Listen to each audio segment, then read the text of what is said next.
ready to chug some beers and make some bad gambling picks. Welcome to ChuggieBets. I understand the reason they didn't let him snap it early on the run because you have to if you make a late substitution like that, then you have to, give the defense a chance to match. But I didn't know about the second one.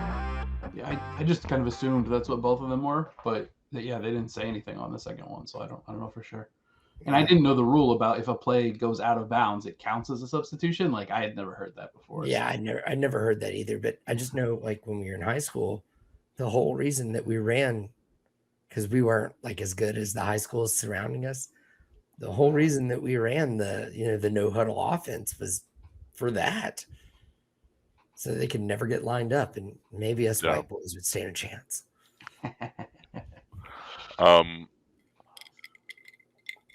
I thought Greg Olson was great as usual. I think Kevin Burkhardt kind of graded on me a little bit, especially at the end there when Bucker's lining up for a chip shot field goal and they're trying so hard to jinx him to miss it. They're like, "Oh, he can't miss it from here, right? Oh, he couldn't miss it. Can he miss it? What if he misses?" I'm like, "Shut up."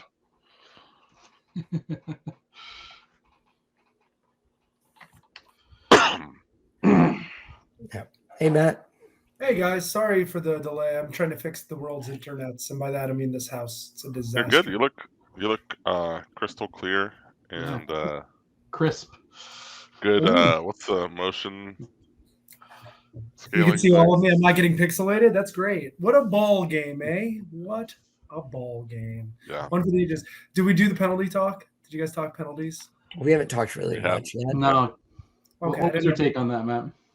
I think that people are making a big deal out of something I thought was a hold. I understand. I think it's a really, really dumb take where it's like, well, you didn't let Jalen Hurts get the ball and come back. It's like, that's not Kansas City's or the referee's jobs at all, right? Like their job is not to make the game more exciting. Their job is to do their job. Everyone's getting mad at the Pacheco for kneeling at the one. I'm like, that's the right move. I was screaming at the television, I'm like, get the hell down. And I am in Philadelphia. He was a little too close, in my opinion. Easily have taken that knee at like the 4, He was a little too close to going out of bounds and a little too close to the end zone. Like, it was a good slide. Pacheco had really taken over in the in the playoffs, like starting the playoffs, like he kind of took over the role from McKinnon. And I think that's why McKinnon almost ran that in, because he was like, I want that. Pacheco is an outstanding running back. Like he has burst. He's physical. I would say, without like going over each team's running backs in my head, like I would say he's like probably a top 5 running back right now. Like he's really good. I saw a tweet. Somebody said, "This man runs like somebody has his family, and he has to get 5 yards every carry or they will die." Yeah, I like that. They should have an action movie called Pacheco, starring Pacheco. Something like that. Some terrible punch. No, I think people were making a really big deal out of that referee call, and the guy himself, Bradbury, I think his was the corner was like, I kind of held on that play. Like, he's like, I am amazed by the way Andy Reid was scheming up. Talk about it. Everyone's like getting real mad, right, about the referees. The way Andy Reid was getting open touchdowns, like that was some like high school stuff. It was beautiful. It was a mastercraft. Everyone wants to give Mahomes his flowers today, and he was awesome in the second half. I think he had 1 incompletion, and that was like the only bad mark, and that was a throwaway. Everything else he did was perfect in the second half, but Andy Reid in the red zone he's the best ever. He has to be the best ever. Everyone else struggles in the red zone when the field gets so compact. And he's drawing up open plays. Friggin' Sky Moore could have danced. He could have cartwheeled in the end zone and not been corn dog, baby. It was amazing. Who was the other guy? Kadarius Toney. It was the easiest play of all time. I'm like, The Dolphins have to have like 10 plays within the 5-yard line. They need like a face mask and pass interference in order to get enough downs in order to get in the end zone. Against the best defense. So like as for me, why I'm upset about the ref call, and I kind of touched on this, but it was like I said, it's because it was going to be the greatest game of all time, and now it'll just be a great Super Bowl. Yeah. But like I said before you got on here, I was like, that game could have ended 44-45 and been the greatest Super Bowl of all time. It was still pretty great. I mean, like the way that they managed the clock, I mean, that's part of the game. Like you play like that. It was just, I was just like, no, this has been such an awesome game. Don't do this. I really, I mean, I think the flag was pretty ticky-tack. I mean, I understand it, and if you look at it, you're like, yeah, I guess that's a penalty. Like, you know, it's not like a total phantom call, but it is like, it's shitty to see like that get called in that moment on that down when there hasn't been any like PI calls or anything tonight, and it's like, I'm sure that wasn't the most blatant play of the night where they could have thrown a flag, you know. But so I guess it's more like a consistency thing for me. But I also I hate as much how much everyone's talking about how you know, you can't have a Super Bowl end like that or on a play like that. You can't throw that flag in that moment. And it's like, I mean, I guess I just said that I don't like it, but the game wasn't decided on that single play, you know. They still had to make the field goal. They still had to, you know. I think there's a difference between not liking it and being outraged, right? Like, I kind of wish he'd kept his flag in his pocket, but like he didn't, and it was a foul. So, you know, let's all move on with our lives, you know? I don't get the outrage, the like people honestly, who are like, we need to replay the whole game, or, you know? So wait, I'm just curious, because the way you guys are talking, you obviously bet the Chiefs, probably money line. I bet well, not you, Matthew. I'm talking to the guys above me. So I'm just curious, had you guys bet Philadelphia? What would you be saying? Oh, yeah, I'd probably be pretty salty. I had the Chiefs plus 8, so it didn't really matter to me. But, you know, at that point, I was gonna win that, barring something insane. I was gonna win Chiefs plus 8. So I think there's no sport where officiating is so front and center as football. You know, there's bad. You almost expect the officials to be a part of the game as much as the two teams playing. And I can honestly only think of like one moment in all of baseball where like an official inserted themselves into a game so heavily, and that was Galarraga's perfect game. Yeah, where they took away his perfect game. That's exactly it. And it wasn't even close. He was so out. He told him safe. Took away Jim Webb? Is that what it was, or Joe Webb? I don't know. Like I feel like there's a game in every season of baseball where we talk about how somebody got like a ghost out of some sort, right? Where you know, like the ref called somebody out, like, or the scoreboard had somebody being out that like nobody was ever out. I mean, it happened to the Braves last season, so it happens to everyone. Basketball's really bad with fouls too. Yeah. Like I never know when it's a shooting foul or it's just like incidental contact. But I can tell you there is a sport where I get more irate at the refs than I do at football, and it's soccer. And there's no way that everything is offsides. It's impossible. Oh my God. And like you can review VAR on a fucking offsides, but a handball, no, we're gonna let that slide. This past weekend, they like fucked up like 3 VAR calls. Like they didn't. It was 5.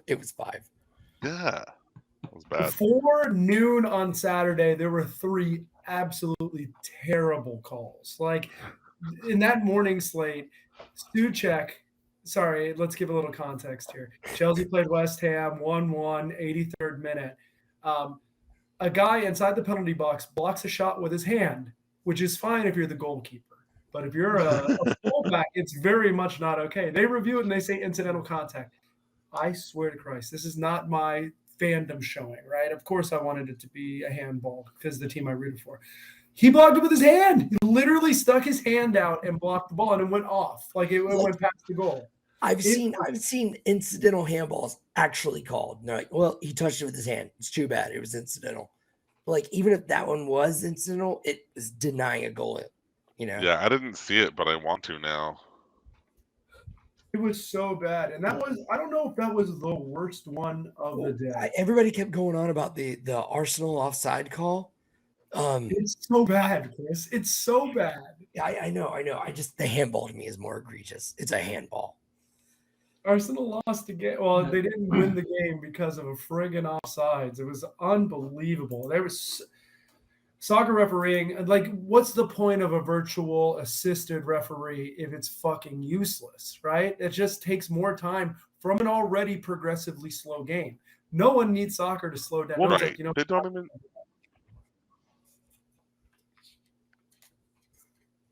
Like signing the offside line to the wrong person and like screwing shit up, and it's like, this is very basic. Who is in charge, you know? How is it that tennis is the only one that gets this right? Like, do they though? I know we want to believe that like the Australian Open eye in the sky is always right, and like you can't argue with it. I don't care if it's always right or not. It is fast. Like It is yeah. and then we move on. Which makes you think it's accurate.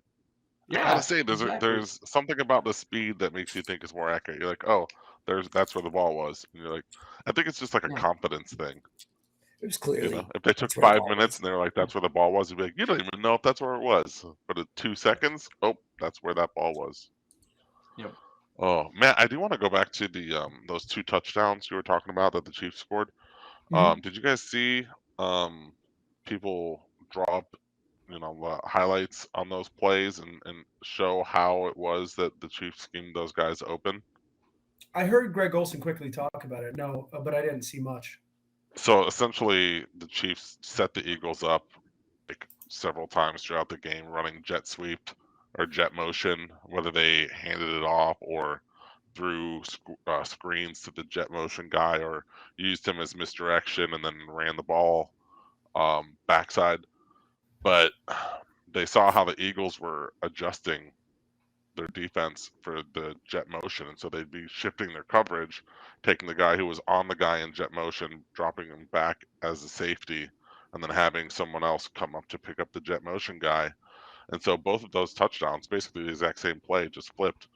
They have the jet motion guy run, and then once he hits the tight end, stops and cuts back. So right as the Eagles are shifting their defense away from him, they're cutting back on the jet motion, like a jet motion return, and there's no one there, wide open on both of those. That was really smart play calling, and also I'm surprised the Eagles didn't come up with some better way to defend that. Well, did you guys hear about Victor Fangio's 2-week contract? He was brought in specifically to help the Jets control the Chiefs because when he was the head coach of the Broncos, he's never beat the Chiefs, by the way, which is the funniest part about this contract. I think he's 0-6 lifetime against the Chiefs, but he always makes the games really messy. He's good at defense. Everyone knows Fangs. And God bless him. I hope he's the greatest defensive coordinator ever in this season going forward.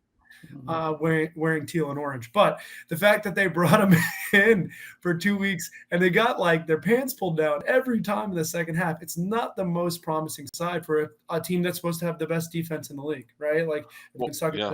Their defense is legendary good. Their D-line is the best ever. All this stuff. It's like you got schemed. Bieniemy, Reed, whoever did it. Yeah. Who knows? I think it was really a tale of two halves, obviously, because the Chiefs did not.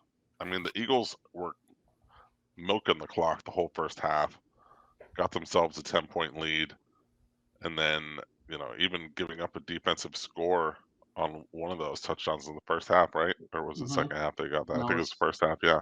So they held the Chiefs offense to a touchdown, and then second half they got steamrolled. So I think they just failed to make adjustments. Maybe Fangio did a good job prepping them for the game, and then the Chiefs did a better job adjusting. To Fangs. What do you think was the most important play in the game. I have one that is clearly the most in my head, but I'd love to pass it around. Andy, do you have a play that you think was the most important? I think the 65-yard punt return. Was it Kadarius Toney where he brought it back to like the 5-yard line? so. I think that just like flipped the whole game. That's a really good one. What about you, Chris? You got any? There was this play. It was late in the fourth quarter. Smith-Schuster was running in like a quick out route, and this guy tugged on his jersey a bit. Probably the best play of the game. The most important play. No, it was definitely the punt return. Wow. Wow. And it was like in slow motion. Like, it was incredible. When he first started to cut back, I was like, what are you doing? Yeah. Like, I literally said when he was moving left before he cut back, I was like, just get down. I was like, don't bumble it. I need the Chiefs to score. I was like, just get down. And then he swoops around the end and takes it 65 yards. So I was like, I guess I was pretty dumb on that one.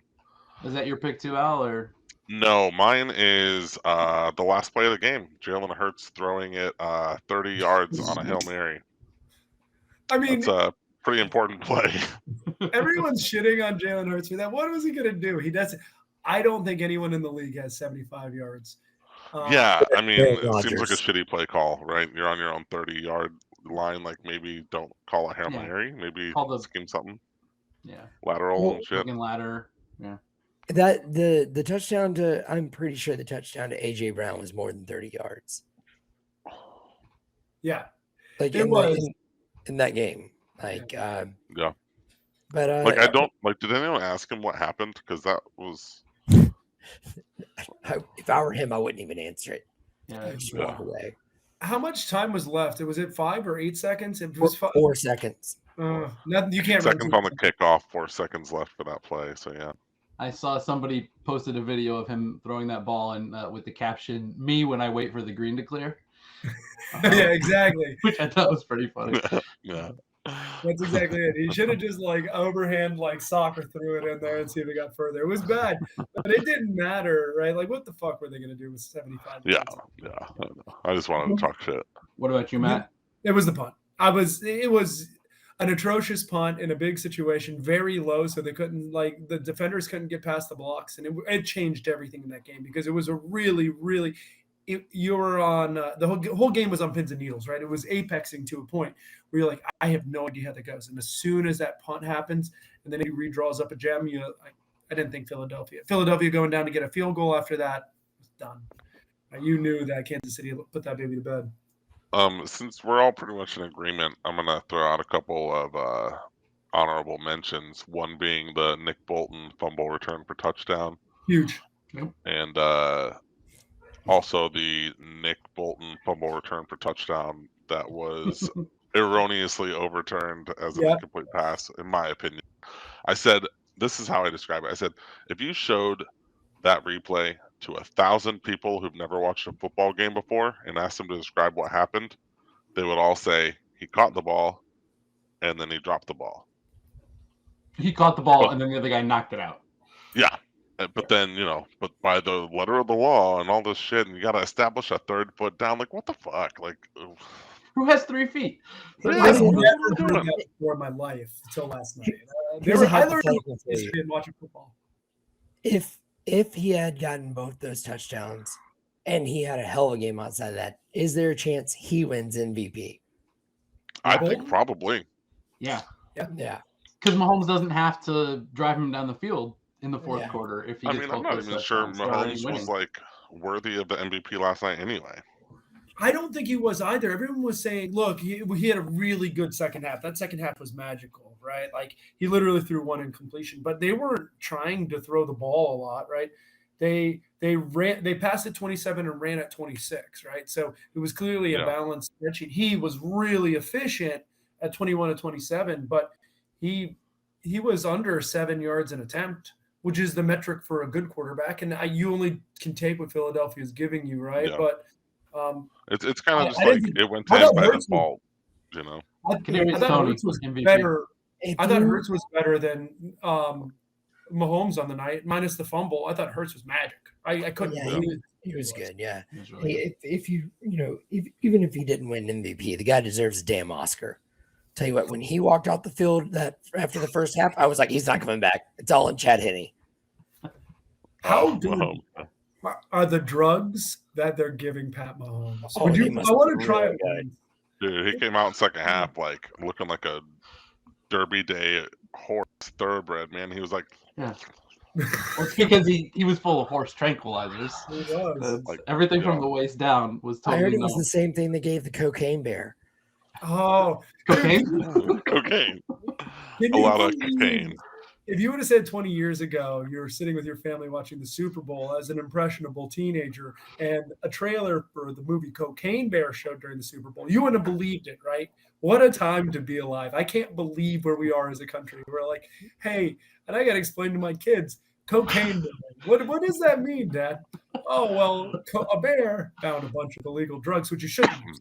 Bad for you, unless you're partying in a club. I know. Yeah.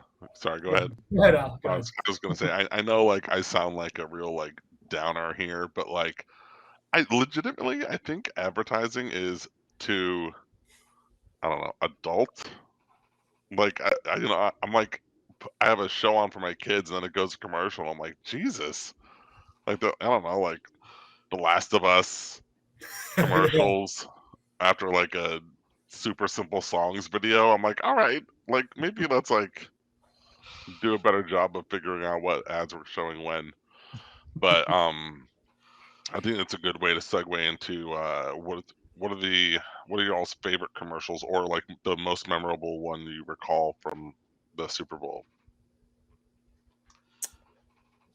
I'll go first. I actually didn't see this commercial live because I was dealing with like kids and bedtime and stuff. So I saw it today, and it was the Miller Lite, Coors Light commercial, right? Where they're arguing back and forth about which one's better. And then at the end, they're like, no, it's a Blue Moon commercial, right? And everybody on the internet was just killing them for like, why would you have your competitor's beer in the first 25 seconds commercial and yours only in the last 5 seconds? But it turns out all three of those beers are made by the same company. Miller Molson Coors. Coors. Oh, I see. And Okay, so that's genius. they like tricked everybody into arguing about it. It's like, have you seen people that do TikToks where they on purpose say something wrong so that people will correct them in the comments? Because the more comments you get, the more people see your video. It was just like that, a perfect trolling. I loved it. Absolutely loved it. I don't even know if I saw that one, but I have seen it referenced, so that's a good. It was the first beer commercial 3D chess. in the Super Bowl this year. It was the first time that either of those brands have done a beer commercial in the Super Bowl in forever. Since the 80s. It's always been Bud.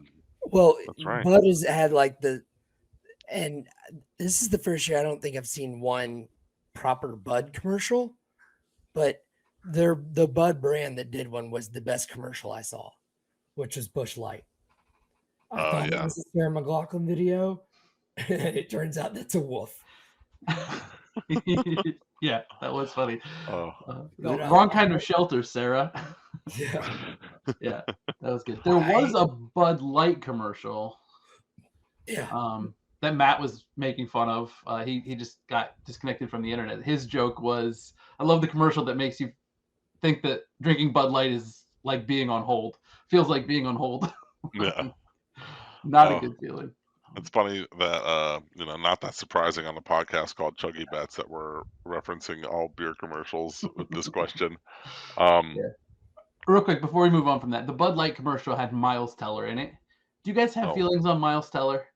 I want to really like him. I feel like he does a decent amount of movies that like I should be interested in. He's like a young, good-looking guy. Like I feel like I should like Miles Teller, and I just don't for some reason. There's like something missing, some like sort of it factor or something. I don't remember what it is, but I feel like he had some hot take like a few years ago that I disagreed with and I thought was a bad opinion, and I just have a sour view of him in my mind. But I have no recollection of that, but maybe I like subconsciously did that. Chris, I love do you have feelings on Miles Teller? People. He hails from the great state of Florida. I did not know that. Grew up in the Villages. So I Yeah, I'm, so that's starting to jive with my opinion, I think.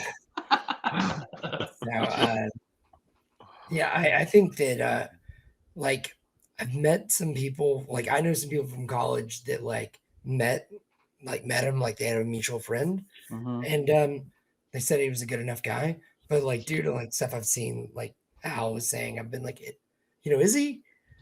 But I just like as an actor, I appreciate what he does. Yeah. Tell you what, he can act, and I can hate him. Like the I mean, character he played Tom in Cruise the. is a Scientologist, and his movies are fucking fantastic. So, Oh my god, Speaking of Tom Cruise, Top Gun Maverick was incredible. yep. incredible. And the beach scene, whew, Oh, fantastic. Dogfight football is ridiculous, but still. how do you play it? I don't get it, but How did he Alright. hit that bullseye? I'm telling you. Sorry, you were going to take us somewhere else before I derailed this with Miles Teller. No, I was just gonna mention my favorite or most noteworthy commercial, and it just happened to be really perfect timing because my kids were in bed, but my daughter wanted to get up. She was making noise or whatever, so we let her come out and watch a little bit of the Super Bowl with us. And as soon as she sat down next to me on the couch, that 100-year anniversary Disney commercial came on. And just seeing her face light up, seeing all these characters she knows, I was like, killed me. So I like that one. She made me show it to her again tonight. So thanks, That's capitalism. cool. We're showing advertising to our children. That's really cool. One more thing on the Busch Light. I don't know if you guys drank any Busch Light this weekend. Literally drinking one right now. I drank a bunch. And they have this new collector's edition with Ooh, is that a bass fly? on it, with a fish hook there. Collector's edition? Like, do you guys collect beer cans? Is that like a thing that people do? I don't think it's a thing people do, but I do think people buy Busch Light for the cans. Like when they do the camo cans, the high biz orange, or the hunter orange, whatever we call it, the camo cans and the like. I don't know. I bet you there are some Antiques Roadshow nerds out there that are collecting Busch Light cans. Nice. So Matt, welcome back. We were going through our favorite or most memorable commercial. So I didn't watch it in the traditional sense. I didn't have any commercials I really watched, to be honest. I was at a restaurant, kind of like there was a lot of sound. I watched every minute of the game, but I didn't watch a lot of the commercials. Couldn't hear the audio. People were disappointed with the commercials, though, and they were saying they weren't funny, not particular. That led me to a thought. Do you think if the commercials have gone down, it's because everything in humor and comedy and TikTok, right? All these things move so fast and they're gone the next, that when you're shooting a commercial 7 months in advance, it doesn't, I feel like I'm curious to see what the future of Super Bowl commercials are, because I know people don't love it because we're consuming content in different ways, Yeah, I mean, I think it's already pivoted to where they're doing shorter spots, but they're leaking the commercials before the Super Bowl so people can watch them for much cheaper online. But honestly, I mean, Matt's more of an advertising guy than I am, but I don't understand why anyone would spend the money it costs on a Super Bowl commercial. Like maybe the local ones when they do those, but like who is seeing a Budweiser commercial and going out and buying Budweiser that doesn't already do that? Like, how are they making more money to pay off these commercials? 17-year-olds. It's really good for new brands, right? Which is funny because I was going to bring this back. Last year, everyone was in.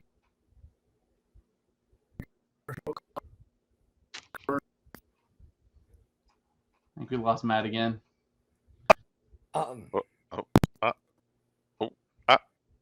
right, while he's away. Oh, he's back. Nope. I think he's still frozen.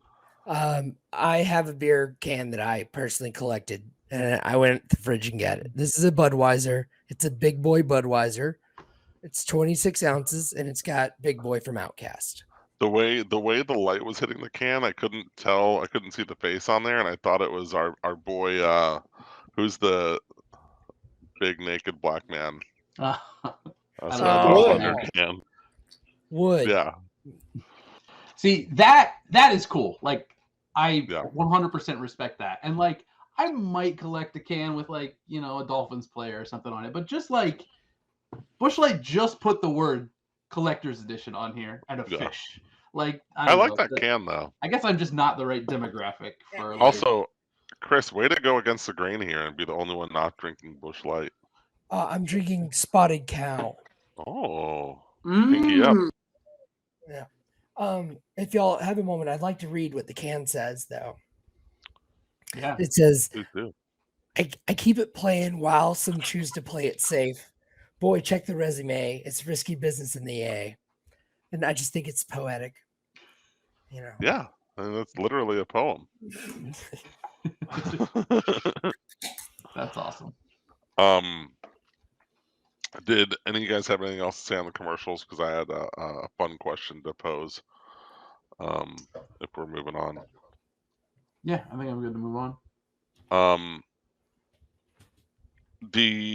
So someone I follow on Twitter said, "What's the most divorced dad place to go on Valentine's Day?" And I think before I chime in with some of the options he presented in his poll, I wanted to see if you guys had any ideas that came to mind So is automatically. the divorced dad taking out a date? Divorced dad going solo on Valentine's Day? So I assumed solo. I assumed he was just going out stag on Valentine's Day. Same. You want to do a draft? You want to like see? Yes. All right. Al, you go. Actually, you probably have good answers. Let's go Andy first. Andy, what you got? I already said this, but Hooters. Hooters is a good one. That's a very good good one. one. Tilted Chris? kilt. Okay, we're just going places with girls who have their boobs out. Got it. I was gonna go Buffalo because you know, like you're gonna be a little bit down in your luck. You can have beer and wings, but that's not. Al, what do you got? So for the record, Hooters is winning the poll. Hey, That's one of the options that it's winning it. I think my favorite one on the list though is Outback Steakhouse. Outback Steakhouse. Trying to pick up a waitress at Outback. How about? Oh no, we should do snake draft, right? So Al, what are your two picks? Strip club. Strip That's a club. good one. And then what's your wraparound pick? Oh, it was Outback and strip Oh, club. Outback. Okay. Matt. What do I want to do here? Do we want to keep with our? I'm gonna go with way, right? Because it's a sad place to be on Valentine's Day, and you're just trying to get a sandwich. I don't know. You know what? Screw that. Applebee's, because they always have like a drink. They always have like a one, and there's always somebody there to talk to if you're in the mood to get risque. How about specifically the bar at Applebee's? Oh, at a table for one.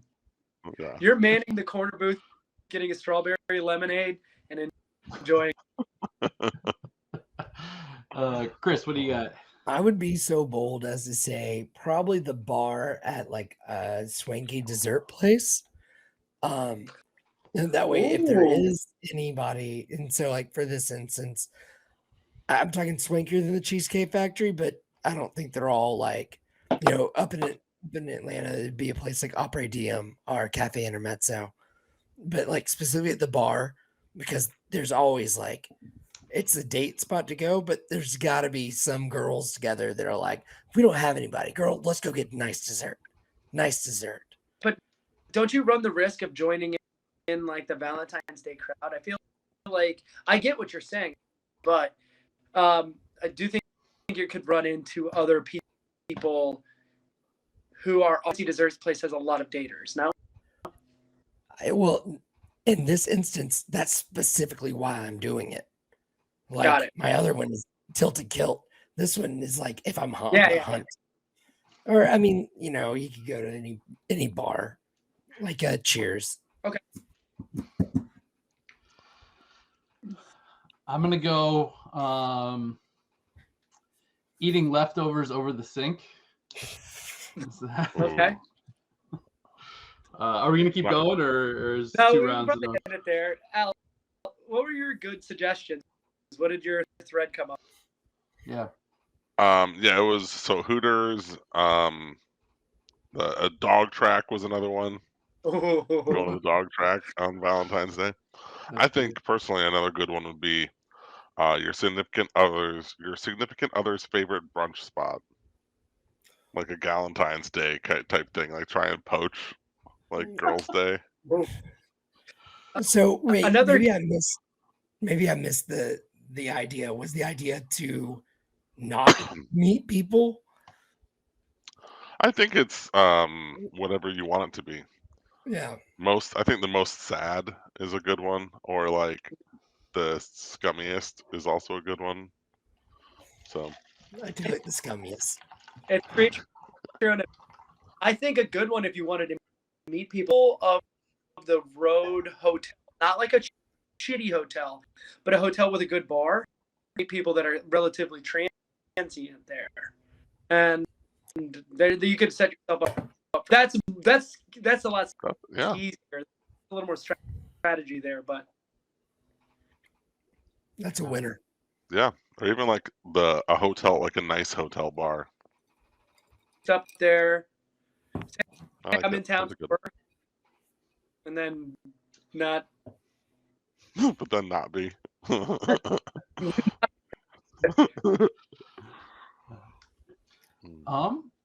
Anybody have thoughts on the halftime show? What do we think of Riri? Yeah, so I saw someone break it down as so I guess someone from the New York Times was like, there was no theme to the halftime show. She just played a bunch of bangers. And I was like, one, that's half right. She did play a bunch of bangers. But then I saw someone break down like the theme of it, and she's like, she is dressed in red with she's like fallopian tube, women, fertility, all of that. And followed by all these dudes dressed in white. They're the sperm. They come, they surround her. She's implanted. She's pregnant. She's floating around. I was like, then the song list where it's like, you're wildin', then you're like falling in love, and then you're like, diamonds are forever. You found your one. I was like, that's actually a really good breakdown of like the theme. I liked it. So if that's the diamonds are forever hit with ASAP Rocky, because he was there and they kept going to him in his like jacket, looking dope as shit. I know she's pregnant again, which I was like trying to be Joe like pop culture, and I was clearly wrong on the pop culture and the halftime show. But that would be interesting to me. She's bigger than he is, so maybe she needs to buy him a ring. I don't really know how that works. But. Yeah, maybe he just didn't want to perform on that big a stage. I don't know. I think it was a little bit of her just playing her Spotify playlist, right? Like if you had to play the Spotify, I thought it slapped. There was enough. I loved all the memes today about her scattered Super Smash Brothers. I don't know if you guys have ever played Super Smash Brothers, floating from one area to another in the pit.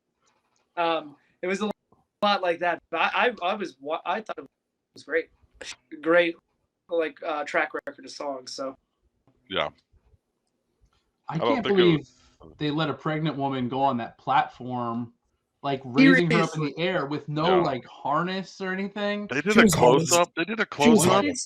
Yeah, she was tethered to it, but they did a close up shot of her on it, and that shit was moving. Yeah, it was like rocking. I was like, God damn. Yeah, every time she moved, the whole thing shifted. So I could have gone I could have gone either way, but I'll take the unpopular route. Okay. Here. It wasn't a halftime show.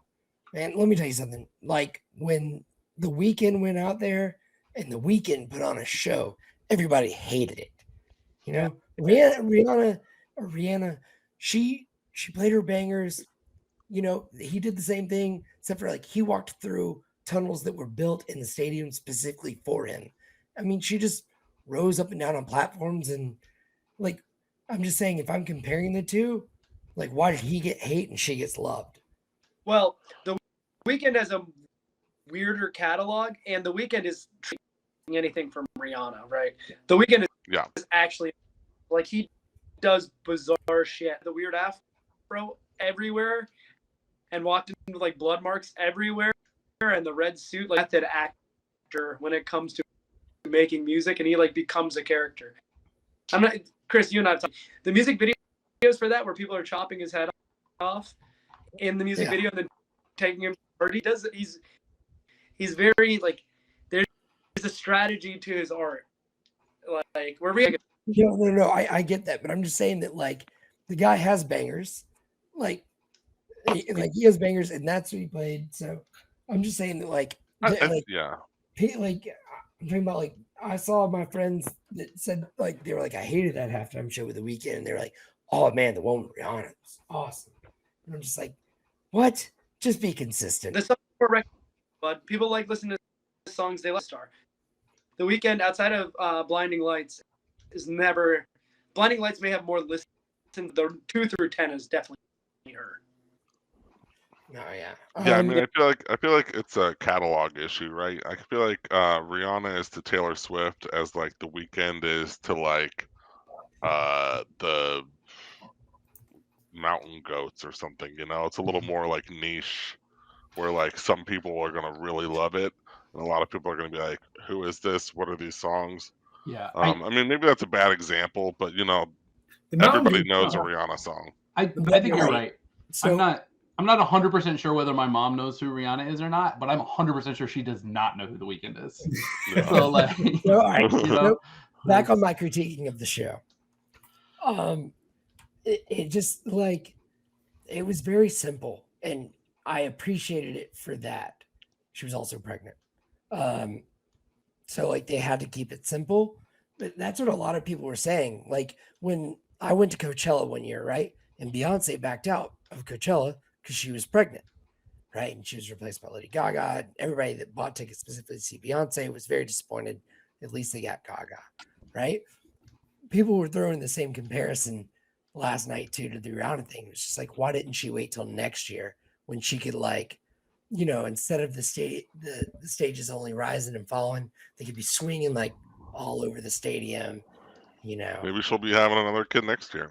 No, definitely she will be. Yeah, Irish twins. She's having Irish triplets for sure. I think there was like less flair and less like I don't know, like showmanship maybe is a good word. Yeah. To Rihanna's performance, it was just, you know, pretty much her singing her hits, you know, one after another, just going, which is great and enjoyable. But you know, I think of like Lady Gaga being on the top of the stadium and like drone art and shit, or like The Weeknd running through a maze or whatever. There was more like to the performance than the actual singing of the songs, where it didn't quite feel like we got that level of performance from Rihanna. But again, she's pregnant, and like we have all been around pregnant women, and I guarantee you none of them are getting on a giant Coke mirror that's suspended 80 feet in the air. So, you know, props to Rihanna for what she put out there. It was a great choice of Coke mirror. I also think we've all gotten super used to having all these like guest appearances and like, you know, people popping up all over the place. And like, that's a ballsy move by Rihanna to just be like, nope, yeah. Like, I got this. Like, we're not throwing anybody a bone who doesn't like me, and they can like, oh, well, at least I like this person. It's just like, no, I'm Rihanna, and like I can fucking carry this thing. Who's the last person that actually did that? Last year, I'm out for hip hop. No, who was the last? Who's the last person that didn't bring anybody else on stage? Weeknd. Oh, okay. Did he not bring anybody else out? No. Gotcha. I did. Oh, but question: did Rihanna ruin the curve and the excuse for pregnant women of all? I can't do that. I'm pregnant. I'm like, Rihanna just went out there and performed a halftime show, life on a floating statue. Or no, not is that the wrong take with that? No, Yeah. I babe, think some of the tennis Rih- players, that have won tournaments pregnant, or there was a soccer player who like played until she was like 7 months pregnant. She didn't know she was pregnant. Yeah, I saw the news story a couple of weeks ago. I'll find it. I'm not a while dumb. we're on the subject, what was the best halftime show that y'all have seen and you can remember? Janet Jackson's titty. Good one. I still have not seen that to this day. Really? I was outside smoking when it happened live, and I just never bothered to like go back and look. So, at the time, we didn't have like DVR or YouTube was barely a thing. So I've never seen it. Yeah. I'm a weak, so I'm gonna clearly say that. But I like them all, man. I didn't like Bruce Springsteen's least favorite over the last 20 years, but that's just because that shit. Bruce Springsteen is trash. Like he's got like 2 or 3 songs that I think are good that like I don't mind listening to, but I'm not going to seek them out. I'm not going to seek him out. And he's got a lot of songs that are just shit. He's like if Ted Nugent and or Ted Nugent or maybe Bob Seger and Bob Dylan like fucked and had a baby on a motorcycle.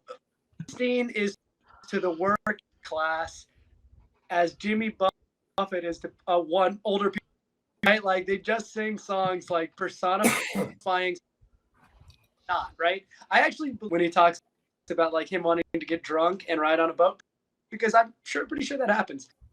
I don't really work at the tire factory for one fucking day, and that's the personality he's trying to. It's like sad Billy Joel.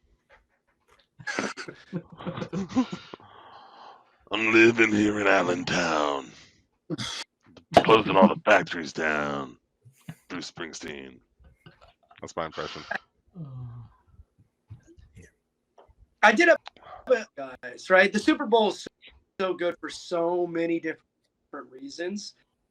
And maybe we could do the game. But what is it that makes the Super Bowl so great to you? I'll start us off, right? But when you go to the party and the selection of dips, usually you go to a party and they have one, and I love dips, like chips and dips and breads and dips, but the Super Bowl brings out all of buffalo chicken here. You're going to have spinach in a bread bowl.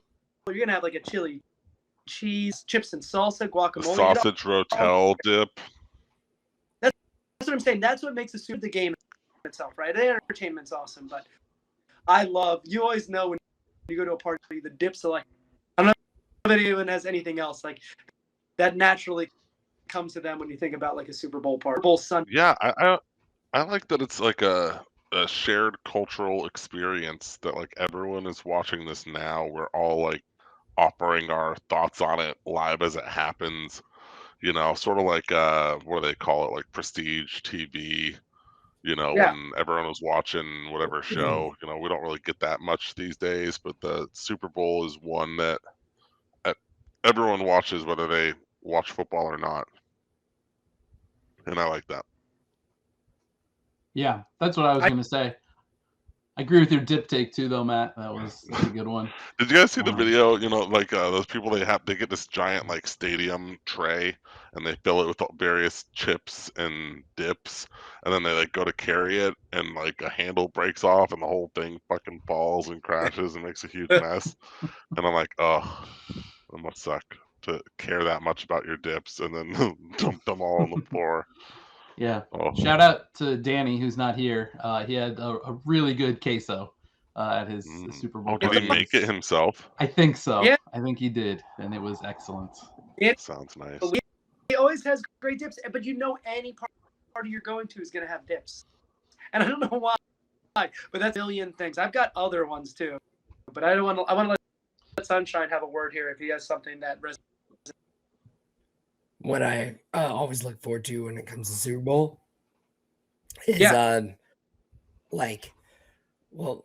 it never lasts. Nobody realized that it doesn't last as long as it, like we prepare for it to. That's what she said. Mhm. So yeah, so like I what I really love about Super Bowl is I always arrive at wherever I'm partying at like 5. I pound as many beers as I can until like 7. And then I'm like, oh, I'm not gonna drink anymore until like I drive home, which is like, but the amount of beers that I've drank is gonna far surpass like the next 4 hours. Makes it Every year, Yeah. never fails. By halftime, I'm just like, oh fuck it, I'll have some more. I'm gonna Uber it now. Yeah. It's like The one decision. holiday I do that. Yeah. Yeah. Out of every Sunday in the year, it's the one that's easiest to find people that will drink heavily with you on a Sunday night. Yeah. Right? Like the Sure. other 51 Sundays, you might struggle to find somebody to like hang with you on a Sunday night if you want to go hard. Not on Super Bowl Sunday. This, and maybe I'm alone here, but I feel like I'm getting to the point where we're at the age where you play this game called like Super Bowl Chicken, and it's like you and your friends are all waiting to see if someone wants to invite people over to their house so you don't have to host people, and you're like, but I really want to get together, and like I will if nobody does, but like I don't want to be the one that does, so is anyone gonna offer to host? Or I don't know, do you guys get that? because the other is not here tonight. Always takes great pride in it. But yes, there's several occasions where well, is anyone doing anything? And everyone's like, well, we could, and like you could read it, but it's like, well, we could. They could have like 9 O's in that text. Yeah. And you're like, Sonny, are you in that chicken spot? You get chickened, or you have like you have a gotcha. I don't know. I'm sorry. You were just talking, I was thinking about my Super Bowl plans, and I had a pretty funny story to share. Go for Hit us with it. So like I was asking all my friends, like, oh, what are we gonna do? And everybody's like, oh, I don't know. Everybody's kind of like, I'll do it, but somebody else wants to host it.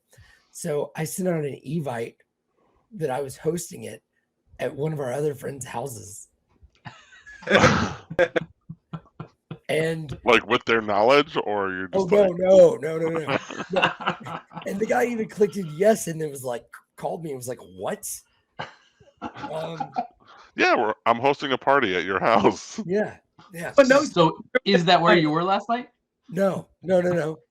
His wife gave birth last night. She was just giving birth, like she was like 12 days away last night.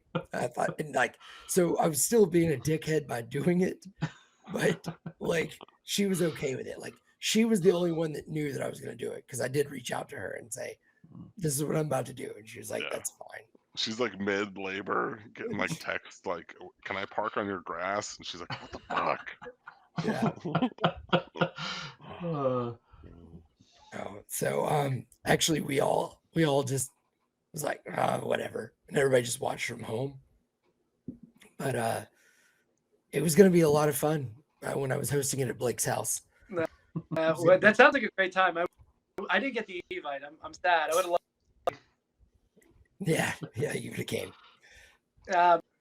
No, I also love like countrywide. When you go into work, they all feel so like, because everyone tied one on. You have a sore throat. Chris's voice is a perfect representation of what the Super Bowl in there, and everyone. You can tell he was rooting for the Eagles. Son of a bitch. You can hear like the farts that are coming out of everybody because of the chili dips and all these things. You don't normally at 10:00 on a Sunday. The workplace on a Monday is a disaster. I will say there is in the office than Super Bowl Monday. Like, unless you have like a terrible work review and on that Monday, that is the only time worse, because the Super Bowl, everyone looks like a disaster. We talked about that Super Bowl Saturday should be Saturday on a previous podcast. And it's the laziest should be. But you see, it's like brothers in arms. Like, you survived a battle last night. You see disheveled. The other person's at like the one button on the wrong button loop, and like the shirt's a bunch of warriors going back. It's like basically the Elks Lodge. Which is a bunch of like vets getting together on Monday. Yeah, I was thinking about my kids' teachers this morning. Like, I don't know about you guys, but my kids went to bed significantly later last night than they normally do. Oh, yeah. And I assume most of the kids in their class did too. So I bet school was a disaster Oh, today. Like, teachers yeah. deserve a medal for putting up with those children today. For even showing up, yeah. Yeah. I told And they Andy probably hungover too. Yeah, I told Andy before we started recording that I was pissed. I actually had to work a lot today, and like 2 people in the office had requested this day off, so we were short staffed. So I had to fill in and actually do shit. And I go out this morning and I load the kids in the truck and I go to turn it on and it doesn't start. I'm like, oh fuck, this is fun. How do I like get my kids to daycare and get to work and get my car, get my truck jumped before, when like Christine's already gone. So I was fucking knocking on neighbors' doors trying to get someone to jump my truck. And then I jumped it and it worked and I dropped the kids off and it's been fine since. It's just like randomly battery was dead. And then the keypad on our front door, the fucking batteries died on that shit too. I'm like, what the fuck? Why is everything dying? Like, were these things up partying last night too? I don't know. Annoying. Takes that out on everyone. Yeah. No one survived. But I love the camaraderie of the bullshit. We're a bit fucked the next day, and you do like that nod, like you.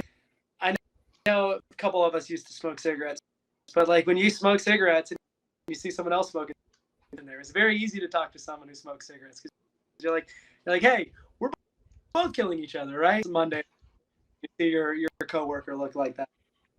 Yeah, like the nostalgia, talking about what cigarettes you first started smoking, who first got you hooked, what cool lighters you have. That's the best.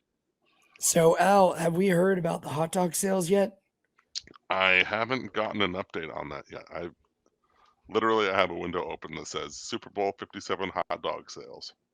Unbelievable. No Let results. me know beer end of the month. I really need 120,000 beers. I really need it. I lost them all. Yeah. Do you guys? Should we kind of hit the highlights on the props we bet? Yeah. I think the only thing of note really is that Danny did really well on his. He did. Only missed 2. Yeah. And he hit his bet. All of it. All right, let's recap. So, game bets. Andy went 1-0 on the tees. Kansas City +8 over 43.5 money. Sunshine went 1-0 on his bet over 1.5 easy money. Danny split. He took Philly to win, and that obviously didn't hit, but over 51.5. And dumb of the day, Philadelphia +4.5, which did hit, but I'm the idiot who took it under 50 by the end of the third quarter on a teased line. So clearly I'm bad at that. Have you got sum up the props at all? Yeah, I think Vegas got beat up on that over. I think they needed the under to hit, and it was never gonna hit today too. Yeah. Al did go through and grade all the props that we have grades for. Like you guys said a second ago, the number of hot dogs, the number of beer. Some of those haven't come in yet, but I went 7 and 10. But I actually ended up positive by just a little bit because a bunch of my bets were plus money. I had neither team wins by 6 or more was plus 180. Will there be a successful 2-point conversion? Yes was plus 260. Kansas City's last scoring play was putting those two together, Andy. The 2-point conversion attempt and successful attempt, and both of those hitting was probably what put you in the black for me. And then the last one was either team to score 3 unanswered times. No, was also plus 180. I'm surprised that was plus 180.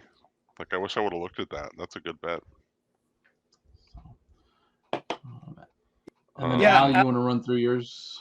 Yeah, so basically some bets I had that hit were the national anthem under, first play of the game being a run, and tails winning on the coin toss. Man, that's good. Those are like the most like those are the prop bets that the people that never bet ever bet on, and I won those. I took Kansas City plus 7.5 and under 55.5 as a sort of like a parlay bet, like a teaser, I guess. When that did not hit, Eagles by 1 to 10 points did not hit. Opening kickoff, touchback, no, did not hit. And then I was really close to getting my Kenneth Gainwell anytime touchdown on that Nope. very Oh, first you were so touchdown of the game. They called it a touchdown, and then they reviewed it, and his elbow was down with the ball like 2 inches short of the goal line, and then Jalen Hurts ran it in. So that didn't hit either. But then it hasn't been graded as a yes, but I know at least 2 different occasions when the announcers mentioned the Kelsey brothers playing each other. So I'm pretty sure that's going to hit. Yeah, then we're just waiting on hot dogs. Damn hot dogs. yeah. I'm rooting for the hot dogs with you, buddy. So Yeah. I hit none. Yeah, Matt, you had a rough go of it, eh? I mean, they were all pretty significant plus money bets. So Yeah, so I went green yellow plus 210. That was purple plus 800, by the way. I went red. This is what you came for. It was bitch better have money, which is a great way to start the banging song, but very funny for the Midwest. Them hearing that. TikTok videos during game over 1.5. He did 0, which sucked. Well, I thought it was that one. That one did not hit. I don't know if Andy Reid. We're still trying to figure that out, and I'm waiting to see the beers sold. Those two. Oh, ASAP Rocky also thought would come out. He did not. So these are all dumb. Not a good day. Not a good day for your boy. Oh, Sonny, what you got? So I followed Danny on his props, and so I was just I can reiterate those. Yeah, that was smart. Yeah. So we bet that Mahomes over 294.5 yards. That was one that we didn't get, and then Jalen Hurts over 1.5 passing touchdowns. That was the other one we didn't get. The ones we did hit were Mahomes over 1.5 passing touchdowns, Jalen Hurts over 241.5 yards passing, and then also rushing is 49.5. He clearly did better than that. Yep. A Kelsey touchdown and an AJ Brown touchdown. yeah, Danny also Good. had Mahomes and Hurts longest rushes over 11.5 and 13.5 respectively, and both of those hit. So yeah, Danny was a little savant yesterday. Yeah, I'm glad I followed him on He went this. aggressive on offense, and it works out when it's a 73-point game or whatever the total ended up being. Yeah, well, it was What the Texas hell were Tech, they thinking? right? 50. That was yeah. Do we to Philadelphia appropriately? Did what? We have to Let's do say we have to do Philadelphia. a sandwich. Compliment sandwich for Oh, Philly. yeah, I guess that's true.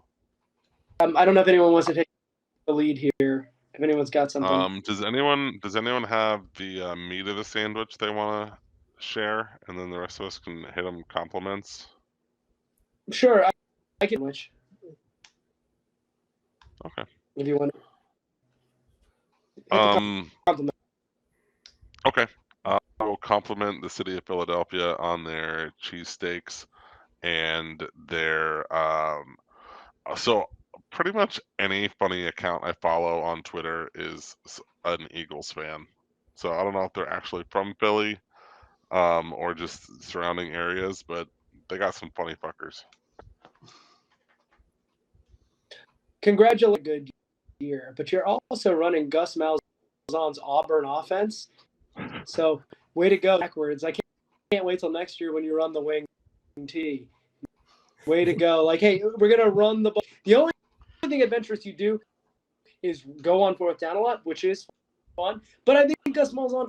So, let's not pretend Nick Sirianni's some like offense before. He doesn't do it at UCF, but it's the same thing he did with Nick Marshall at Auburn. And so, way to go. The game taking a step backwards. I love that they memed Nick Sirianni sobbing at the national anthem. That was funny. I wanted to talk about that. Let's end the sand compliment for Philadelphia. Philadelphia, the city of brotherly love. And I gotta say, it's tough love. It's a lot of tough love, but they've given us a lot. They gave us, Bradley Cooper, Rob McElhenney, a really funny Always show. Sunny. Always Sunny in Philadelphia. And they finally led me to my lovely Wrexham FC. So Bye-bye, Philadelphia. Goodbye. Yeah. Unless, Andy, you got something to say? Just that Nick Sirianni has surprised me from his opening press conference. I thought the dude was a joke, and 2 years later, and he's in the Super Bowl. So I know they didn't win, but that's still a hell of a ride from that press conference. So good for them. For sure. No, I thought he was, and I've been really impressed. So kudos, Philadelphia had a good year. Also, if we need a little more meat in that sandwich, people from Philadelphia they don't speak English. I don't know what that accent is. It's fucking repulsive. Al, that TikTok video you shared about how people are going to celebrate in Philadelphia if they won the Super Bowl, I must have forwarded that to 7 people. Yeah. It's hilarious because it's so true. It's so true. In Kansas City, what are you going to do? I'm going to eat barbecue. In Philadelphia, we're going to burn down a building. I'm going to throw my kids' beds in the street. So, can we talk the national anthem really quick? America, let's all drink together. That who kept it good. I thought Stapleton was awesome at it. Low key and chill, which is very much his style, but I thought he did a great job. And I thought on the song itself, but I do want to talk about Sirianni after that. Did you guys think about that? Yeah, I thought it was really good. Yeah, Not we were timing it because some of us had the under, and he started off really slow, and we didn't think there was any chance it was going under. And then he cleared the under. I saw a lot of different people timing it, had widely varied times. I thought mine was pretty accurate, and I had it like under 2 minutes. So yeah, I didn't think it was even it's close. from first note to last note of like the 201. words. Yeah. So like I don't think that the music carries on that counts. But maybe it varies by book. But yeah, I'm pretty sure it was like 2 minutes flat, or like 2:02 maybe. 201 is what I saw it at. Nick Sirianni in the middle of the national anthem starts crying, right? Is that, or is he trying to get people to pay too much attention? Like, look, I was moved. That was a great stage, but I also think it was a lot of like, look at me shit. I didn't like it. I didn't like it, right? I get that, but like, you knew all the cameras were on you, and it wasn't the best look. I don't know if he's a football guy or if he's just like trying to do it for attention. I don't know if someone. Well, I mean, wasn't he like a quarterback's coach like 2 years ago, or like 3 years ago? So it's kind of like a burger chef at like no shit. Everyone moved up in their career. He's done a lot better. I mean, granted, I haven't like this job, but I get how that would be exciting. But I don't know if that does it. Yeah, I mean, I'm guessing it was just like a realization, like a moment where he realized he's gone from like, working hard and getting paid, relatively shittily to like being like watching the national anthem at the Super Bowl, and I feel like that's a emotional moment for a person. But I mean, it's I think we're all team. It's okay for men to cry, but I do think generally, you see people crying during the national anthem. They got like a little bit. They got like the wet eyes, right? But Yeah. this man had straight up beads pouring out of those eyeballs. It was some serious waterworks, which is why I think it would be impressive if it was intentional. I'd be like, that man needs to be acting if that's the case. Speaking of the tears streaming down his face, prior to last night, if you had said someone crying during the national anthem, the thing that immediately comes to mind is Noshan Moreno. Yeah, I thought of that just when I said that too. The biggest tears I've ever seen. Like they were like 5-gallon bucket tears. I've never seen tears like this before. It was impressive. I don't know if you guys have anything else that like you would have thought when you think somebody crying during the national anthem, if there's like something that comes to mind. But for me, like Noshan Moreno was just weeping. Yeah. It's like his tears lifted also. It's like not like we're in the gym, like Noshan Moreno. Right? Like he had the most muscular giant, like That's what it was. They were jacked. Like it was little like wet willies coming out of his eyeballs. You know? That's a very niche skateboarding brand apparel reference from 25 years ago.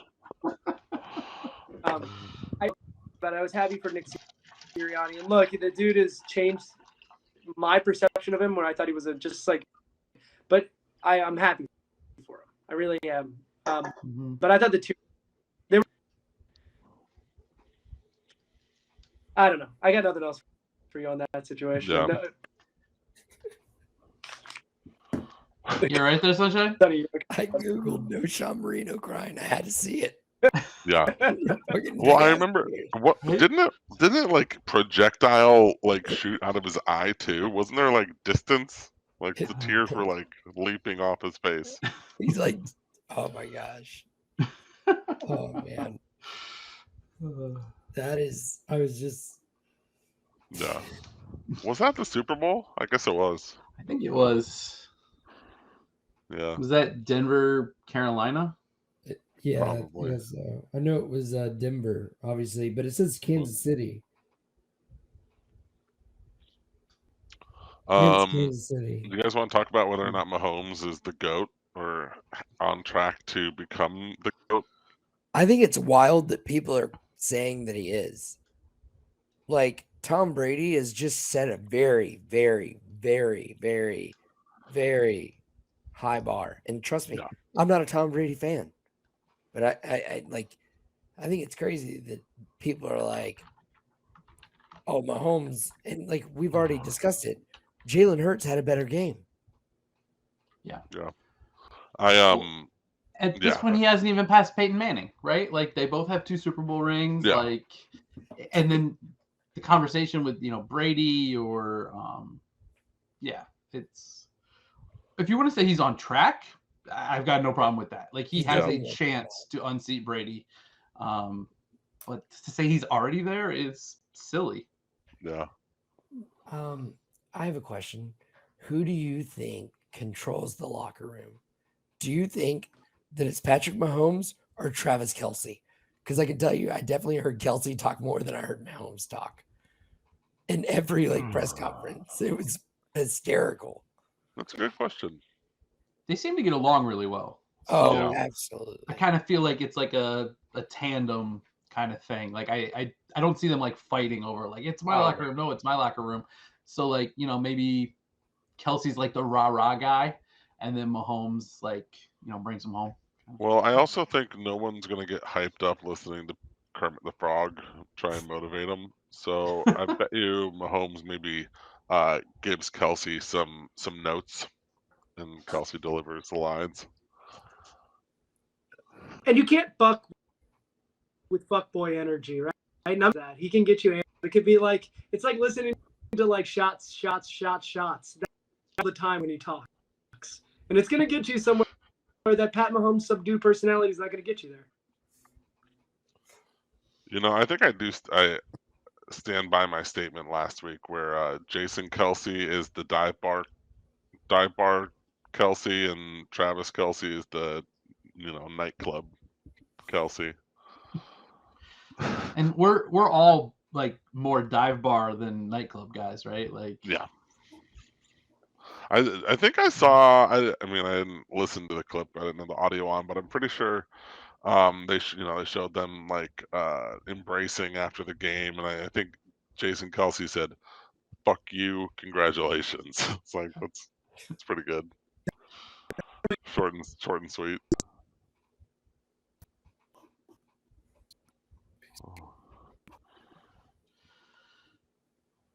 sorry, Matt. I think we're missing you there.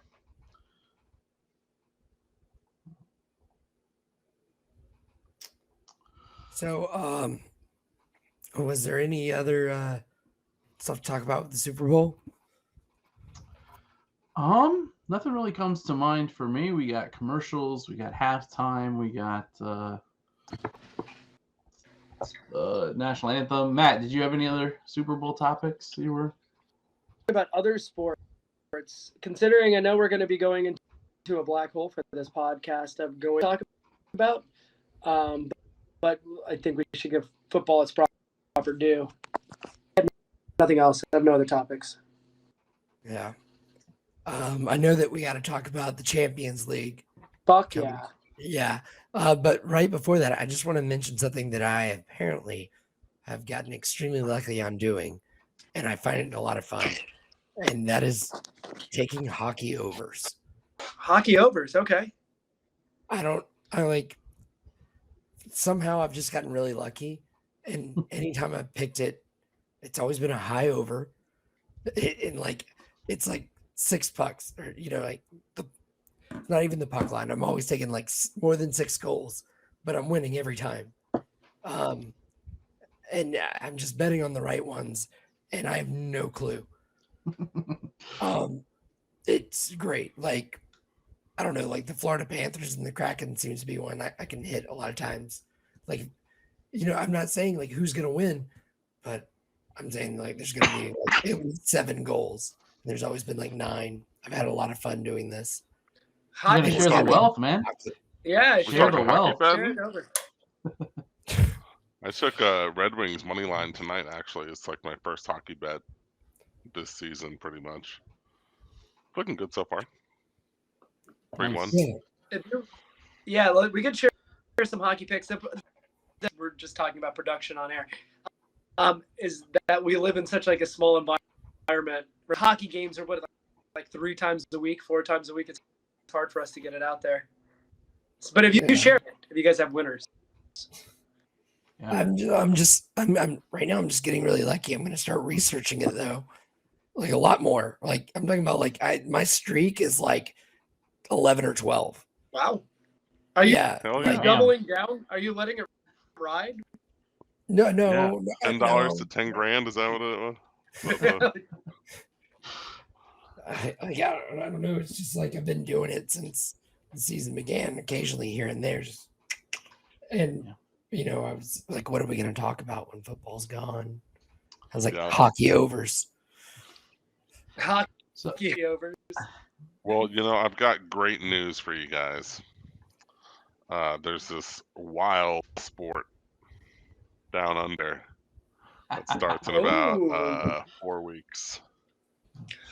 Any futures or anything we should be looking for in that sport if we wanted to get involved? I don't know. It's tough to say. We should do a season preview pod like the week before they. Yeah, I feel like I sent you guys in our footy side chat a couple of things to consider, and that's if you're able to bet on like win totals or anything like that for these teams. Richmond over and Port Adelaide over. Those are 2 teams that underperformed expectations last year.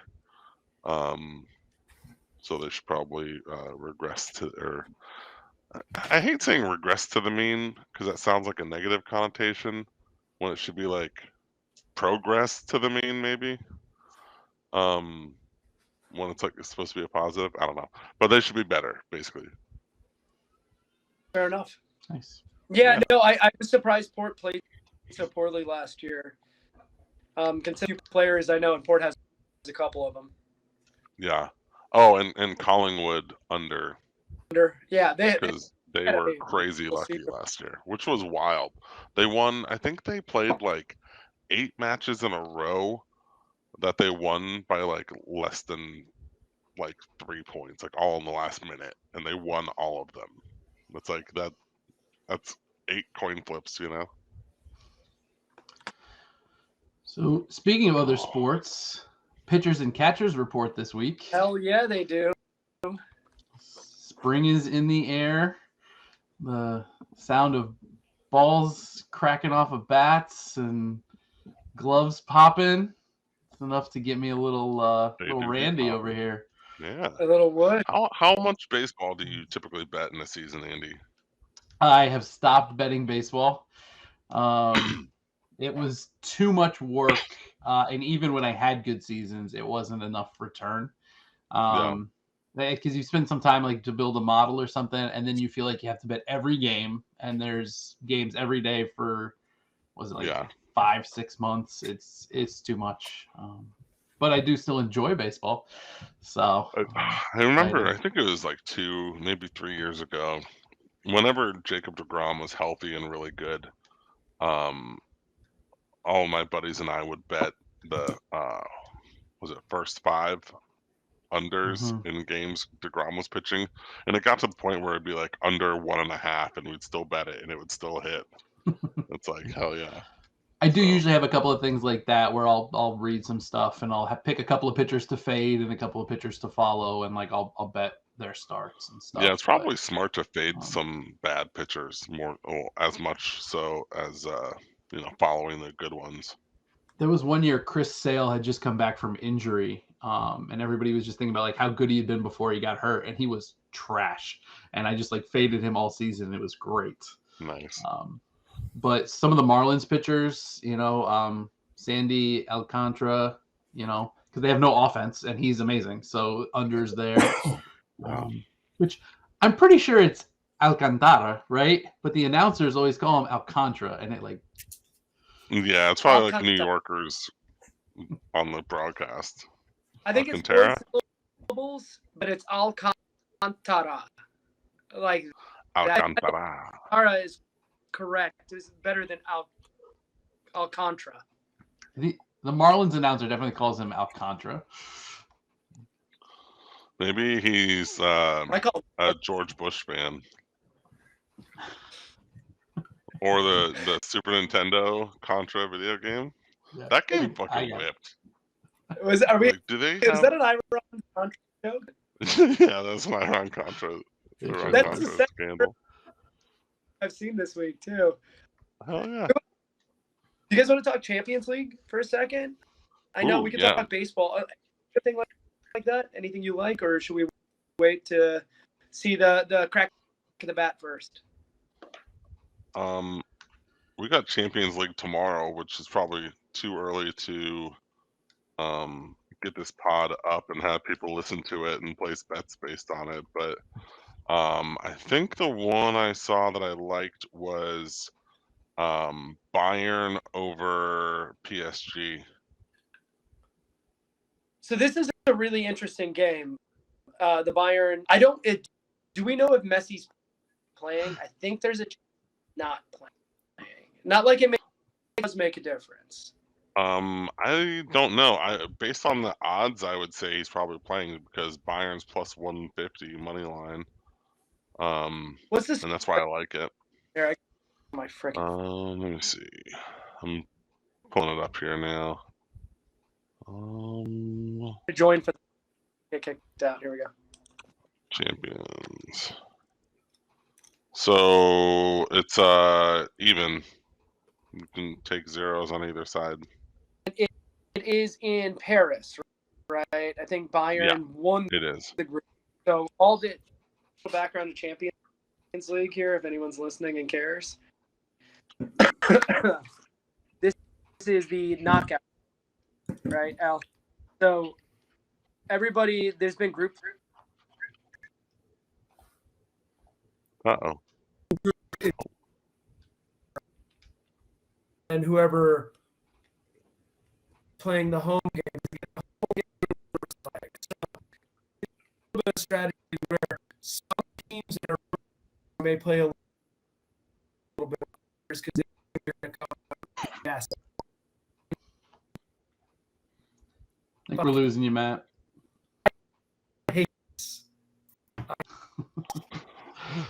Sorry, bud. Yeah, it's very, very shitty. I'm sorry, man. It's a bummer. Okay. Can you guys hear me now? Yes. Yeah. Did you hear what I was saying? Road game is the favorite to win, or the person who won the group. So those teams have a tendency to go and try to keep the game close. So when they go back home, they can end up kicking ass. Right? That's like the Gotcha. little bit of on these legs. So you may see a second leg that's more prone for an over or the. I don't know what to do with PSG Bayern. Bayern has really good. I clearly missed Lewandowski. Well, They're yeah, PSG's been bad lately, though. yeah. Like their last 4 matches. I know. have been bad. Maybe what's the numbers? 3. Does anyone have the actual line? 3.5. 3. Anyone else have thoughts on this? I don't know what I do here. Al, it seems like you're leaning. Yeah, I bet on Bayern plus 150. The over/under is at 3 on that match, Matt. If you have interest in, it sounds like you're thinking maybe under that. I'm probably gonna stay away. Truthfully, I don't bet Mbappe to score a goal. That's probably a good. If you need some action, I bet you it's always a fun bet to put out there. I don't really have anything. I was reading something today that Bayern's XG is like the lowest. It's because Lewandowski's gone, right? So they still have a very dynamic offense, but they can't get those cheap in the penalty area because that was Lewandowski's area of Musala, Gnabry, and Kingsley Coman. They have they're just not as offensively. Their offensive prowess has gone down because of Lewandowski. But so I don't really know what to do here. I got to dig deep. I'll probably follow you. Bayern's.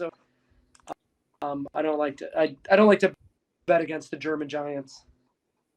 So what I did actually, I took Bayern plus 150, and I also took them, plus 0 on the spread, so I can get my money back on a draw for that bet. So sort of a hedge, I guess. But do you have any thoughts on the other match tomorrow, Matt? AC Milan and Tottenham. I do. Milan they have a bunch of injuries. They have a young kid named Leao who's going to be spectacular. Hell out of Milan, unfortunately, and goes elsewhere. He's super talented, but their midfielder. I kind of like Tottenham to keep a clean win here, but I'm leaning towards Tottenham. Tottenham had a disastrous Saturday. Yeah. All-time bad Saturday Leicester. against Leicester at a 4-1. Because Antonio Conte, the manager for Tottenham, should be back on Tuesday, and I do think that they're going to play very tight, low block and counter. I send Son and Kane to counter attack as much as possible. I'm either leaning under the low number here or Tottenham to keep a clean sheet. That I think is 2.25 is the total there. It's a low number, yeah. I know I don't love how low the number is, but I think logical decision. Milan's been in really sputtering form. Yeah, I mean, I think defensively, both of these teams have not looked sharp lately. So that's one thing that would make me a little bit hesitant on the under, but Yeah. you also tends to swing back the other way, and they might overcorrect and be way too defensive. This is the situation where I think Tottenham's, like I said, this will probably be a 5. My under will be done in the first 20 minutes as I said it.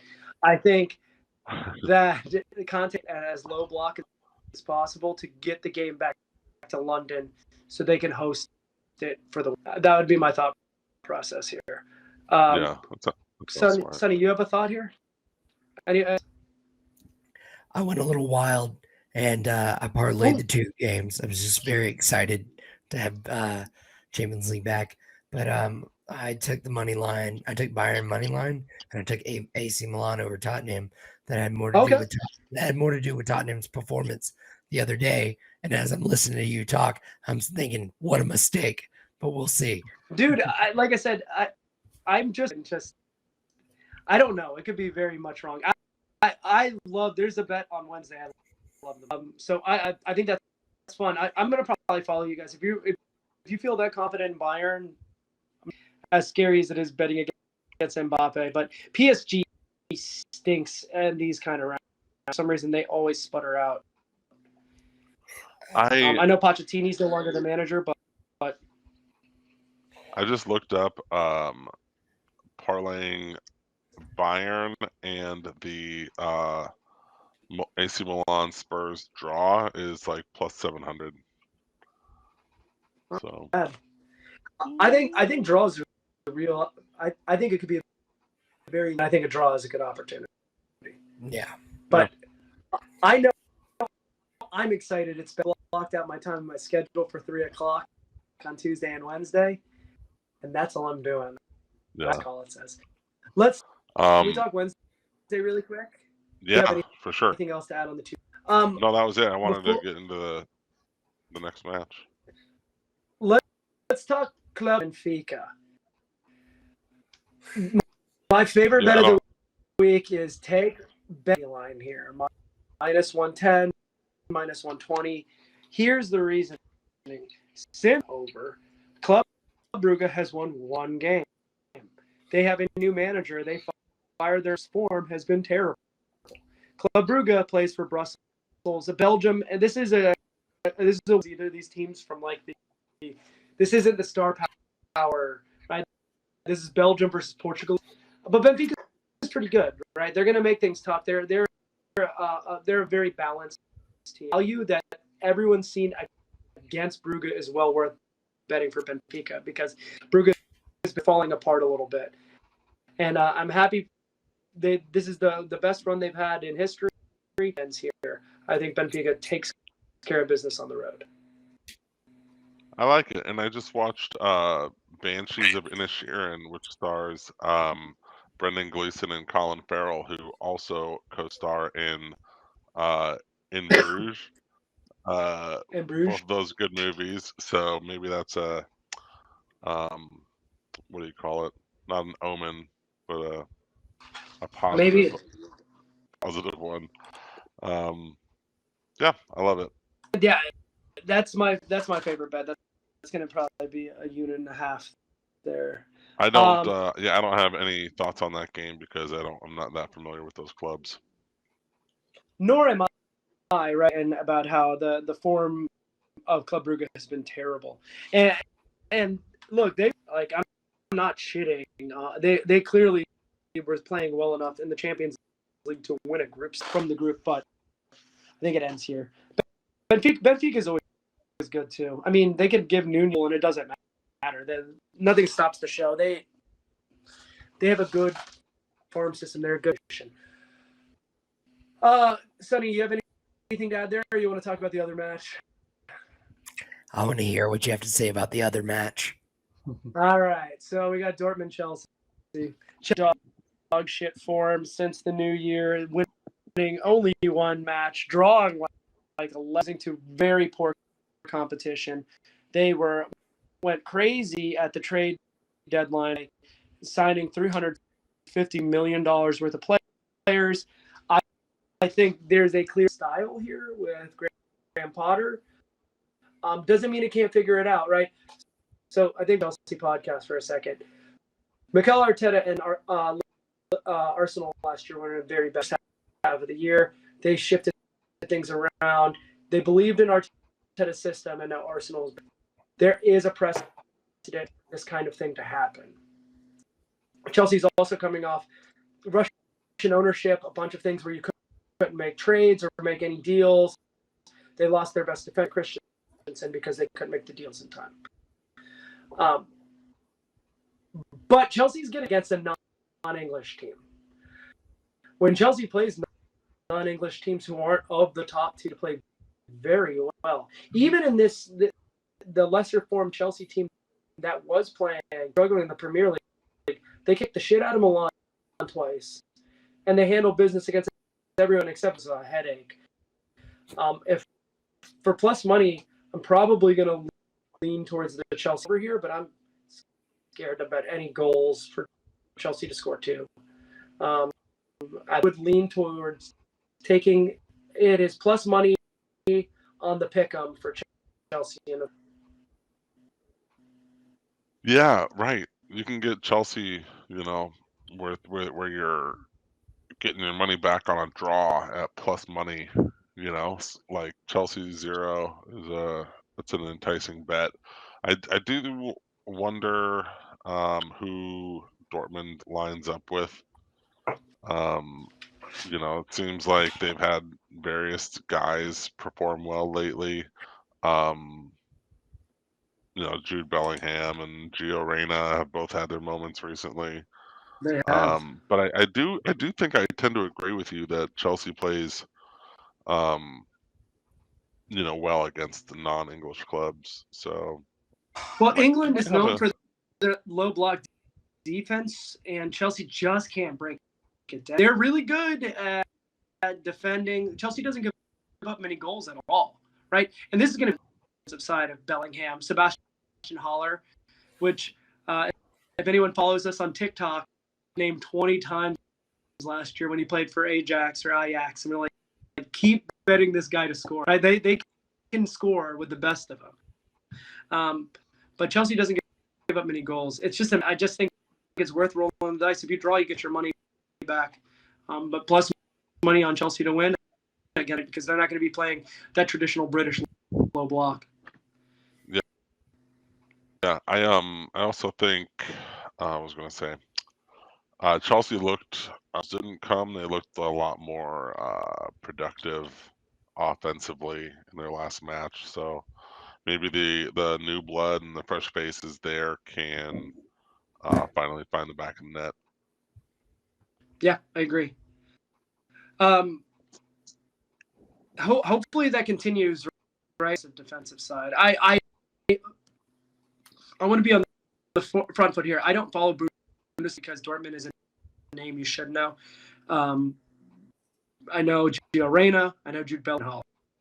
So I could be wrong about my perception of German soccer, but I know they have a tendency to give up a scoring league.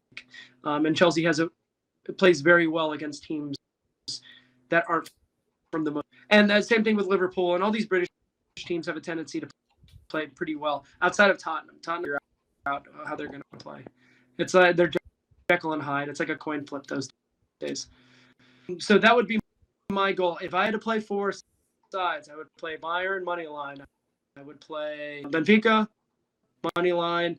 I would play Chelsea on the pick'em if you get the. And what was the other game? I just was looking at it. Spurs Milan. Yeah. Spurs Milan. I'd really low under, or Spurs to keep a clean sheet. I only say keep a clean value. Yeah, you could Anyone also. else I always have anything forget. to Well, I always forget. You can also pay a little extra juice and get that total at under 2.5 instead of 2.25. If you do like that under, I don't know. I can look real quick and see what under 2.5 is I at. got a book that's got it at minus 130. I Under don't 2.5. mind playing, Mhm. Yeah.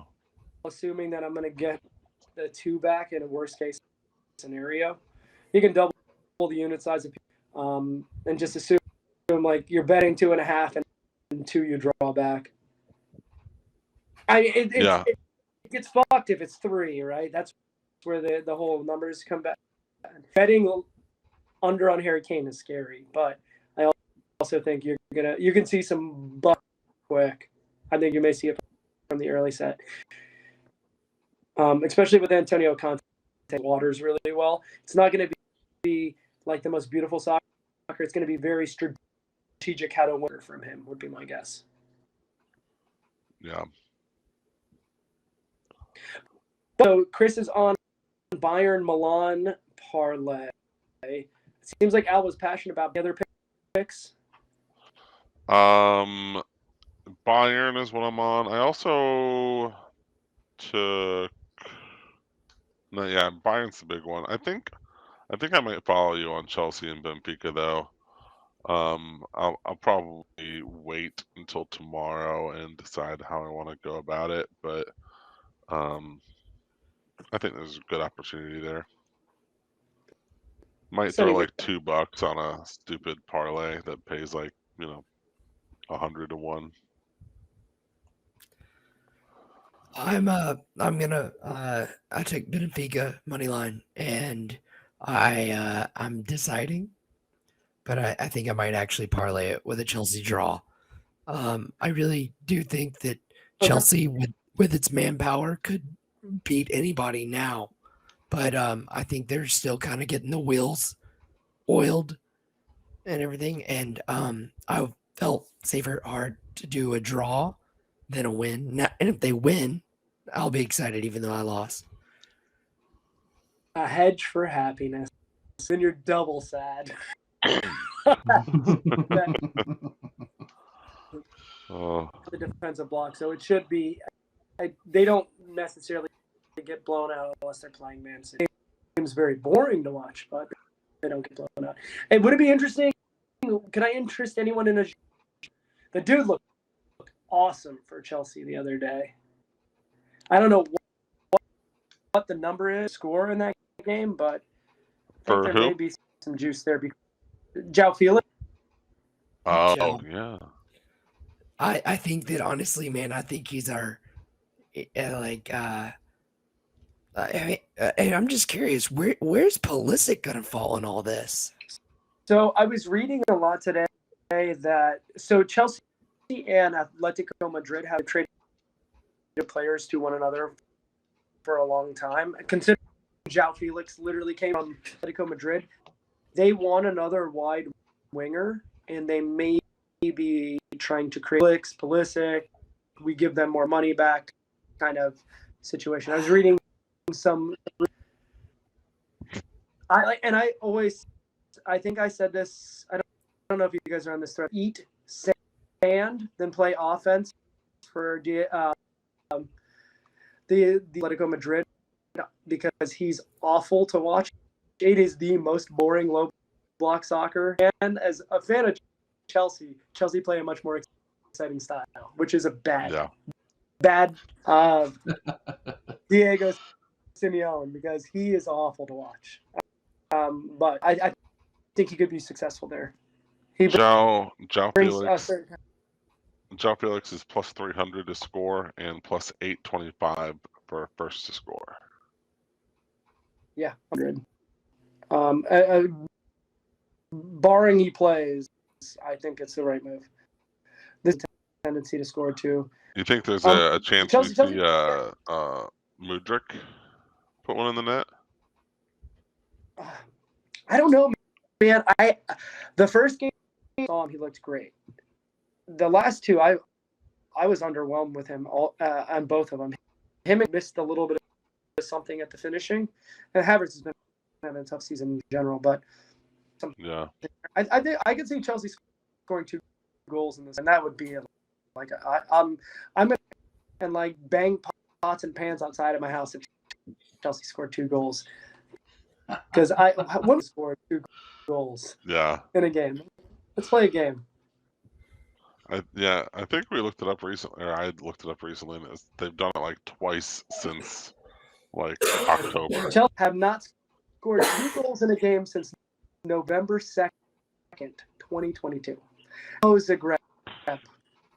The last time, in their defense, they have a tendency against non-British sides. Every one of the Champions League games before that, they have at least.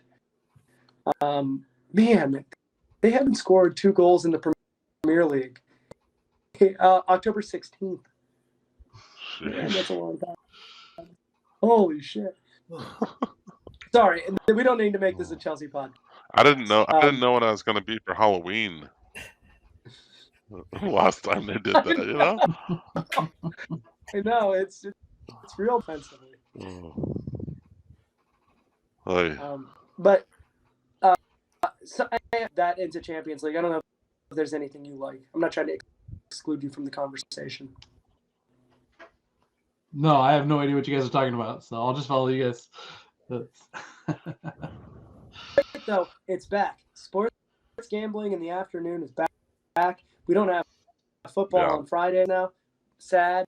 Like, but we watch some soccer. I know. You know, not everyone is into soccer, but I definitely think if you are the type who could use a little sports picks in the middle of the work week, and you want to check on a score, maybe scoreboard watch, maybe place a little bet to keep you occupied. Nothing better than Champions League. That's great. Oh, I mean, that's exactly what I do. If I have an afternoon where I don't have a lot of stuff going on at work, or I'm just gonna be like working on documents or something, I pull up Action Network. I see what you guys are on. I place a few tails there and watch some soccer. So it's a good way to spend an afternoon for sure. Like we have Bayern going against PSG. Paris is like 2 of the top 5 teams in the world as far as name recognition. Like that's a matchup to have at 3 o'clock on a Tuesday. What else are you gonna do? Work? Fuck that. Send emails. Your kids aren't even like. Look, the game's not gonna end up working, so you don't have to be responsible for anything. Do that. Watch that game and gamble, and ignore your responsibilities.